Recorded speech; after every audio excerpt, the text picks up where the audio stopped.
కన్నుల జారిన కన్నీళ్ళు తడిపెను దేవుని పాదాలు.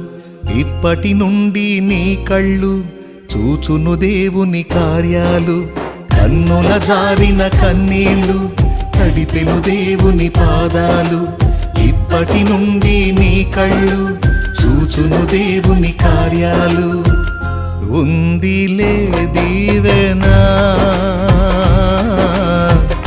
ఎందుక వేదన, పొందిన యాతన దేవుడే మరచునా.